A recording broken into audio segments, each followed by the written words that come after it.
जय सिया राम भाई। टॉपिक आप सबको ऑलरेडी पता है कि किस टॉपिक पे वीडियो बनने जा रही है। इसकी शुरुआत थोड़ी अलग तरीके से करते हैं ताकि आप लोगों को इंटरेस्ट आए। अगर मैं आपसे कहूँ कि वर्ल्ड की जितनी भी कंट्रीज़ की जीडीपी हैं, वर्ल्ड के जितने भी बैंक करप्ट हो रहे हैं, वर्ल्ड में जहाँ जहाँ इकोनॉमिकल क्राइसिस, रिसेशन जैसी चीज़ें अपन को फेस या अपन को देखने को मिल रही है, ये सारी की सारी एक सॉफ्टवेयर के दम पर हो रहा है, एक सिंगल सॉफ्टवेयर पे। आप में से कई लोगों ने फास्ट एंड फ्यूरियस मूवी देखी होगी, कई लोगों ने मिशन इम्पॉसिबल मूवीज़ देखी होंगी। स्पाई कल्चर या स्पाई सिनेमा के अंदर अधिकतर ऐसे मूवीज़ के अंदर ऐसे कॉन्सेप्ट लाए जाते हैं जहाँ पर एक सिंगल सॉफ्टवेयर के पीछे पूरी की पूरी कंट्री दूसरी कंट्री से लड़ने को रेडी हो जाती है। उसका रीज़न यही हो सकता है, यही बताया जाता है उसके अंदर कि वो जो भी सॉफ्टवेयर है बहुत इंपॉर्टेंट है उस कंट्री के लिए। सेम सिनेरियो आज वही। जिस सॉफ्टवेयर की मैं बात कर रहा हूँ वो सॉफ्टवेयर है अलादीन। ये अरेबियन नाइट्स वाला नहीं है, ये अलादीन एक सॉफ्टवेयर है। ये सॉफ्टवेयर किसी भी देश को सिर्फ और सिर्फ एक दिन में ख़त्म कर सकता है। किसी भी देश की जीडीपी झटके से गिरा सकता है। किसी भी देश के अंदर सिविल वॉर क्रिएट करवा सकता है। किसी भी देश को दूसरे देश से वॉर करवाने पे मजबूर कर सकता है। इकोनॉमिकल क्राइसिस ला सकता है, फाइनेंशियल क्राइसिस ला सकता है, इन्फ्लेशन ला सकता है, रिसेशन ला सकता है। और जिस कंपनी के ऊपर आज ये वीडियो बना है, ये उसी का इन्वेंट करा हुआ है, BlackRock company. BlackRock took the first steps yesterday to launch a spot Bitcoin ETF, filing an... Let's start with the big announcement coming from BlackRock on Friday. They would make a major move into infrastructure by merging with Global Infrastructure Partners. U.S. investment giant BlackRock has agreed to buy global infrastructure. इस पूरे game की शुरुआत होती है 1952 से। Larry फिंग, जो कि BlackRock company के ओनर हैं अभी करंट में, एक जूइश फैमिली में वो जन्म लेते हैं। BlackRock कंपनी के लैरी फिंग ने BA पॉलिटिकल साइंस में करी, MBA रियल एस्टेट में करी। उसके बाद 1976 में इन्होंने फर्स्ट बॉस्टन नाम की कंपनी ज्वाइन करी एज ए सिक्योरिटी ट्रेडर। मात्र 1 साल के अंदर सिक्योरिटी ट्रेडर से फाइनेंस मैनेजर बन गए। इन्होंने 1976 से 1986 तक कंपनी को $1 बिलियन का प्रॉफिट दिया, जो कि बहुत ज़्यादा होता है। इवन ये तक अजम्पशन लगाए लगे थे लोगों कि फर्स्ट बॉस्टन कंपनी के CEO, फ्यूचर CEO लैरी फिंग बन जाएंगे। बट 1986 में एक गलत प्रिडिक्शन की वजह से कंपनी को मिलियंस ऑफ डॉलर्स का लॉस झेलना पड़ा, जो तो कंपनी ने लैरी फिंग के थ्रू बिलियंस ऑफ डॉलर कमाए थे। बट वही है ना कि आप 100 अच्छे काम कर दो और एक गलती कर दो तो आदमी 100 अच्छे काम नहीं, एक गलती को ज़्यादा नोटिस करता है। यही लैरी फिंग के साथ हुआ। लैरी फिंग को फर्स्ट बॉस्टन कंपनी ने निकाल दिया। ये टर्निंग पॉइंट भी था और लैरी के लिए गोल्डन चांस भी। कंपनी छोड़ने के बाद उनकी मुलाकात रॉबर्ट कैपिटो नाम के एक बंदे से हुई। वो बंदा लेमन इन्वेस्टमेंट फोरम करके कंपनी में काम करता था। बट वो ये ना कि वो सेटिस्फाई नहीं था अपनी जॉब से। वो अपना कुछ स्टार्ट करना चाहता था। अपनी जॉब छोड़कर लैरी फिंग का साथ देना ज़्यादा सही समझा। कुछ टाइम बाद लैरी की एक टीम उन्होंने तैयार कर ली अपने पुराने दोस्तों के साथ। अब टीम रेडी थी, प्लान रेडी था, बट इन्वेस्टमेंट तो चाहिए था। तो इन्वेस्टमेंट करने के लिए उन्होंने स्टीव श्वार्ज़मन नाम के एक आदमी को उन्होंने कन्विंस करा कि आप हमारे इसमें इन्वेस्ट करिए। तो स्टीव श्वार्ज़मन ने उस समय $50 बिलियन लैरी फिंग की कंपनी को दिए। और उस समय स्टीव श्वार्ज़मन CEO थे ब्लैकस्टोन कॉर्पोरेशन के। तो ब्लैकस्टोन फाइनेंस प्राइवेट लिमिटेड, इन्होंने उसी के अंदर फॉर्म खड़ी करी लैरी फिंग ने। धीरे धीरे इन्होंने काफ़ी ग्रोथ करी, काफ़ी ज़्यादा। 2 बिलियन, 10 बिलियन, 11 बिलियन, ग्रोथ का रीज़न ये था कि उनकी मार्केटिंग स्ट्रेटेजी और बिजनेस स्ट्रेटेजीज बहुत ज़्यादा इफ़ेक्टिव थी। उन्होंने ना सिर्फ अपने एम्प्लॉयर्स को पेमेंट दी बल्कि उन्होंने अपने एम्प्लॉयर्स को उन्हीं की कंपनी में इक्विटी दी, मतलब कि ब्लैक स्टोन के अंदर ही इक्विटी दी, ताकि वो ज़्यादा एफर्ट से काम कर सकें, क्योंकि जितना ज़्यादा कंपनी का फ़ायदा होगा उतना ही उन एम्प्लॉयज़ का फ़ायदा होगा। ये इतना इम्पैक्टफुल डिसीजन था कि हकीकत में इसका बहुत अच्छा इम्पैक्ट दिखा और कंपनी ने अच्छी खासी ग्रोथ करी। बट उस कंपनी की टोटल इक्विटी इतनी ज़्यादा डिवाइड हो चुकी थी कि वो 50% से सीधा 35% पर आके रुक गई। ये बात स्टीव श्वार्ज़मैन को समझ में नहीं आई।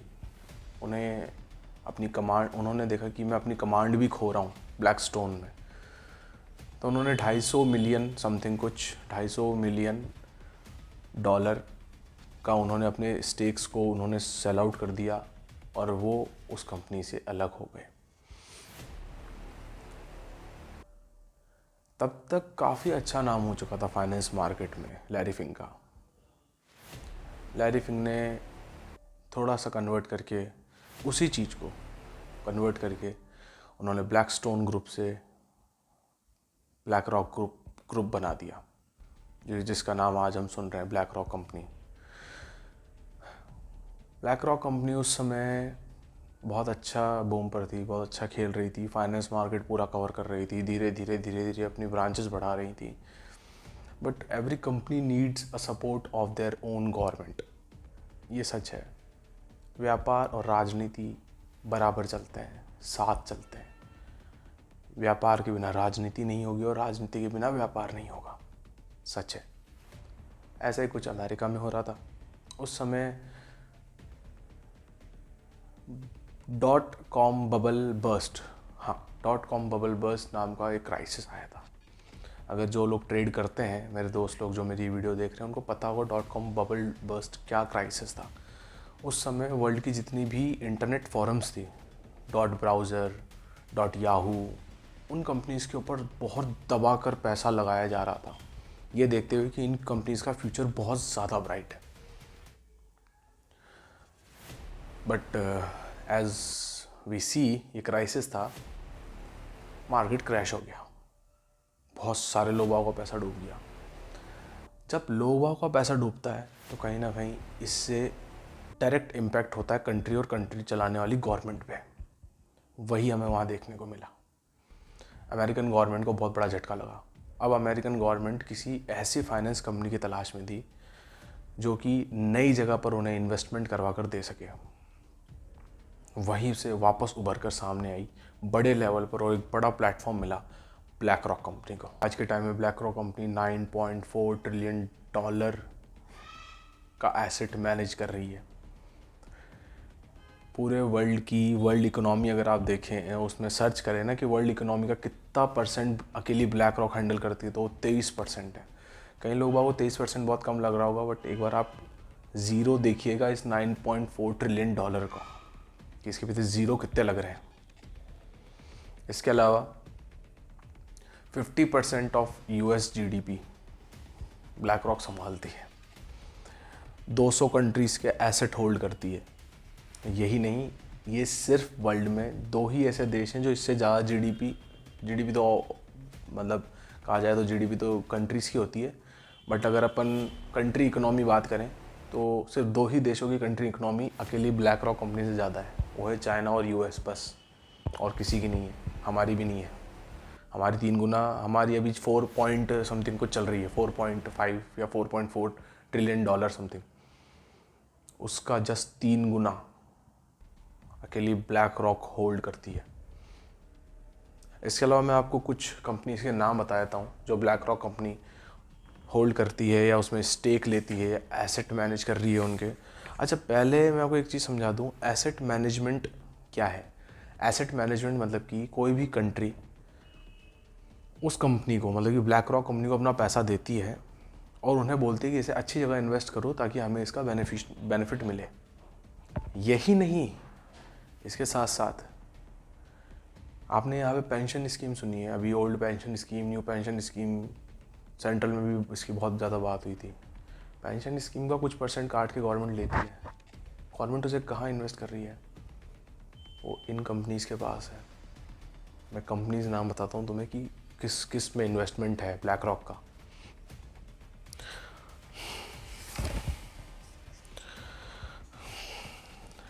ग्रामा media group, CNN, Fox, Disney, CBS, Comcast, Gannett, NBC, CNBC, इसके अलावा bank of Canada, the EU, इसके अलावा Boeing, Airbus, Expedia, Skyscanner, Airbnb, Facebook, Apple, Microsoft, Coca Cola, PepsiCo, Tata, Adani groups, India में भी है Adani groups, Jio groups, Reliance groups, also invest in airlines, oil companies, refineries, steel plants, mining companies, e-commerce, tobacco companies, automobile giants, weapon manufacturing, energy companies. Also invested in big pharmaceutical companies like Pfizer, Johnson and Johnson, Cipla, Merck. सब में 3 बार बोला है मैंने, इसका कुछ तो impact पड़ा होगा आप लोगों के माइंड पे, समझ रहे हो आप? इसने एक कंपनी नहीं छोड़ी, इसने एक कंपनी। अच्छा, मैं एक चीज़ और बता दूं, कई लोगों को बात पता होगी कि वैनगार्ड या स्टेट स्ट्रीट भी ऐसी 2 कंपनीज़ हैं जिनका नाम आप सब ने बहुत ज़्यादा सुना होगा, जो मेरे दोस्त ट्रेड करते हैं, कि वैनगार्ड कंपनी है, स्टेट स्ट्रीट है। स्टेट स्ट्रीट और वैनगार्ड कंपनी जो है, उसमें आप जाकर सर्च करिएगा, वैनगार्ड के भी मेजॉरिटी, वैनगार्ड का कोई ओनर नहीं है पहली बात। तो वैनगार्ड का ये लिखा हुआ है उनकी साइड पे कि हमारे ओनर हमारे शेयर होल्डर्स हैं। मेजॉरिटी शेयर होल्डर्स जो है वैनगार्ड में ब्लैक रॉक है। सेम सिनेरियो स्टेट स्ट्रीट में मेन जो मेजॉरिटी शेयर होल्डर है वो वैनगार्ड है। तो समझ रहे हो आप? State street, Vanguard, black rock, ये ऐसे चेन बिठा रखी है इसने। और यही नहीं, अगर आप इसको थोड़ा और डेप्थ में जाके देखें, इसको अगर बिल्कुल सभ्य भाषा में समझने की कोशिश करें, तो आप ये समझ लीजिए कि आपके हर एक प्रोडक्ट में जिसका नाम लेना चाहो ना, उसका नाम ले लो, बड़े से बड़े ब्रांड का, उन सब में ब्लैक रॉक का इन्वेस्टमेंट है। ब्लैक रॉक का एक पोर्टफोलियो है, मैं अपने इस वीडियो के नीचे डिस्क्रिप्शन में डाल दूँगा। इसके अलावा अगर आप में से कई लोग चाइना की ट्रेड पॉलिसी जानते हो, चाइना की एक ट्रेड फॉरेन पॉलिसी है, वो किसी भी देश को अपने देश के अंदर आकर इन्वेस्ट नहीं करने देता। तो चाइना ने सिर्फ और सिर्फ ब्लैक रॉक कंपनी को खुद से डील करने का मौका दिया है।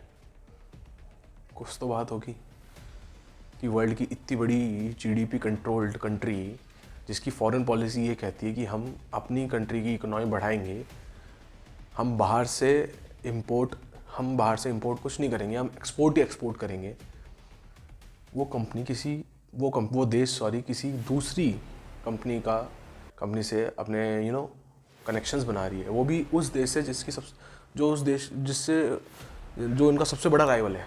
US और चाइना की राइवलरी तो बहुत पुरानी है। अगर आप जियोपॉलिटिक्स में पन्ने उठा के देखेंगे ना, तो आपको मालूम पड़ेगा पता नहीं कितनी बार लड़े ये लोग।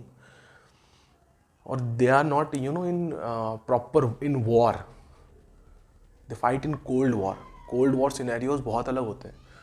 कोल्ड वॉर सिनेरियोज अगर आप मेरे से ढंग से पूछा जाए कि कोल्ड वॉर सिनेरियोज क्या है, तो कोल्ड वॉर सिनेरियोज में हम स्पाई कल्चर को बोल सकते हैं, कोल्ड वॉर सिनेरियो में हम इकोनॉमिकल क्राइसिस बोल सकते हैं, कोल्ड वॉर सिनेरियोज में हम लोग डिप्लोमेटिक क्राइसिस बोल सकते हैं। ये चीज़ें होती है कोल्ड वॉर सिनेरियोज में, जहाँ पर किसी भी देश को तोड़ा जाता है या तो आर्थिक व्यवस्था से, या फिर मेडिकल टर्मिनोलॉजी से, या फिर डिप्लोमेटिकली। ये कोल्ड वॉर के कुछ पॉइंट्स होते हैं।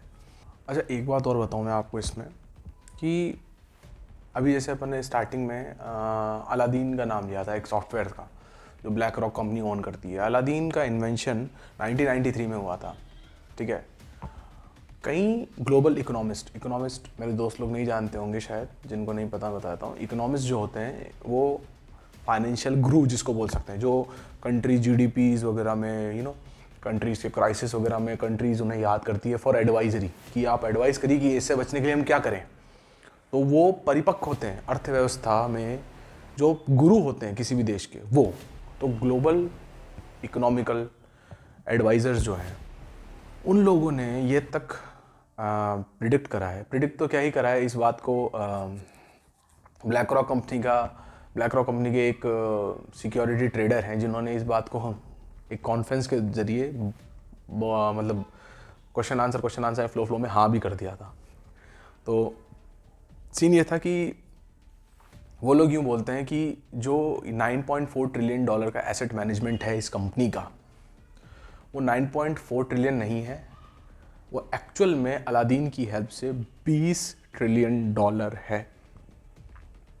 20 ट्रिलियन डॉलर, ठीक है। 20 ट्रिलियन डॉलर बहुत ज़्यादा बड़ी रकम होती है, बहुत ज़्यादा बड़ी रकम होती है। इसको कन्वर्ट करके देखना, 20 ट्रिलियन डॉलर इंटू INR, तो वैसे डॉलर में हमारे डॉलर की प्राइस भी बहुत ज़्यादा है।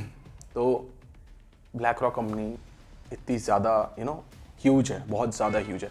अब आप ये क्वेश्चन पूछोगे कि यार ये फिर मीडिया में क्यों नहीं है, मतलब हमने तो कभी इसका नाम नहीं सुना। जब इतनी बड़ी कंपनी है, इतने बड़े बड़े शेयर होल्डर्स हैं, मेटा इसके अंडर में है, ट्विटर इसके अंडर में है, एप्पल इसके अंडर में है, माइक्रोसॉफ्ट इसके अंडर में है, तो फिर हमने कभी इसका नाम क्यों नहीं सुना है। हमने इलन मस्क का नाम सुना है, हमने स्टीव जॉब्स का नाम सुना है, हमने रतन टाटा का नाम सुना है इंडिया में, हमने अंबानी का नाम सुना है, अडानी का नाम सुना है, हमने कभी ब्लैक रॉक कंपनी का नाम नहीं सुना, ना ही हमने इस बंदे लैरी फिंक का नाम सुना। मैंने आपको स्टार्टिंग में कुछ कंपनीज़ के नाम बताए थे जिनमें CNN, फॉक्स, CNBC, BBC ये कंपनीज़ थी। पूरे वर्ल्ड के अंदर अधिकतर सभी मीडिया चैनल्स के अंदर शेयर होल्डर मेजॉरिटी में ब्लैक रॉक ही है, उनके भी एसेट मैनेज कर रहा है ये। तो उनके एसेट मैनेज कर रहा है और बदले में उनको पूरी एक प्राइवेसी मिल रही है, एक ऐसी प्राइवेसी जो बिल्कुल अलग है, जो हम नहीं देख पा रहे हैं। इसमें एक और चीज़ मैं आपको छोटी सी बताता हूँ।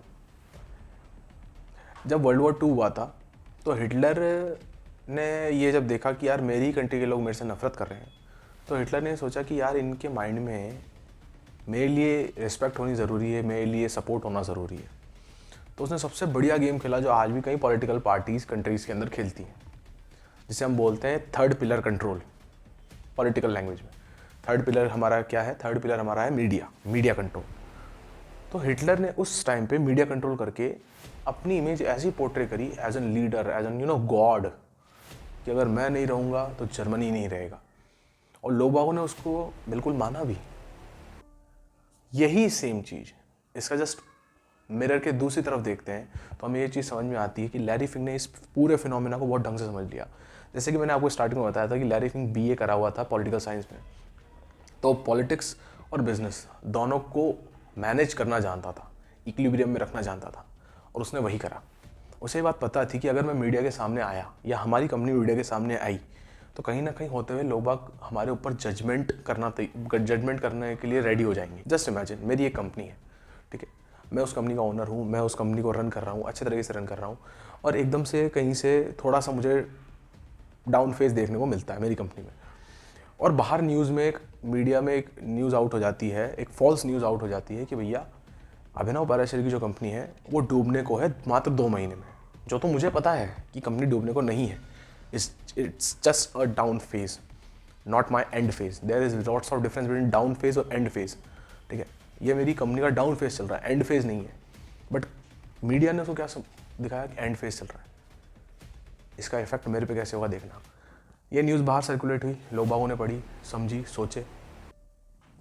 अब जो शेयर होल्डर्स मेरे हैं, मेरी कंपनी के हैं, वो तुरंत अपना पैसा ले लेंगे, तुरंत मेरी प्राइस शेयर में डाउन हो जाएगी। तो ना चाहते हुए भी मेरी कंपनी को लॉस हो गया, just because of one single false news. इस वजह से ब्लैक रॉक कंपनी बचती है। दूसरा रीज़न जो है वो बहुत बड़ा है।